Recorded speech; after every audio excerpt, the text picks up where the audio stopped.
మా వాళ్ళ కష్టార్జితంగా కృష్ణాపురం వాళ్ళైతేనేమి శ్రీనివాసపురం అయితేనేమి తిరుపతి జిల్లాలో, తర్వాత ఇక్కడ కావలి మండలంలో చెన్నైపాలెం అయితేమి వాళ్ళు సావు బతుల మధ్య కొట్టించుకొని వాళ్ళు తండించుకొని రాళ్ళతో కొట్టించుకొని వాళ్ళు బోట్లు పట్టారు.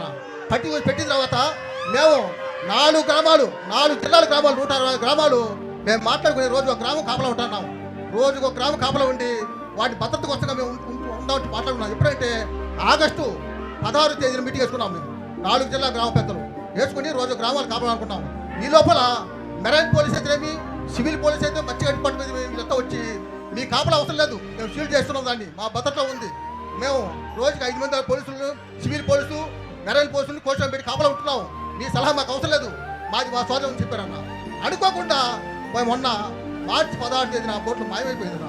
మరి కోస్ట్ గార్డ్ ఏం చేశారు, మెరైన్ పోలీస్ ఏం చేశారు, సివిల్ పోలీస్ ఏం చేశారు, ఫిషీ డిపార్ట్మెంట్ ఏం చేసిందన్న, అంతా కలిసి కూడా మా మత్స్యకారులు ఇది మోసం చేయడం. ఎఫ్ఐఆర్ కట్టిన బోట్లను, సీజ్ చేసిన బోట్లను, పోలీస్ కస్టడీలో ఉన్న బోట్లను, ఈ బోట్లు వీళ్ళంతా కుంభక్కై వీళ్ళే దొంగలించినారు.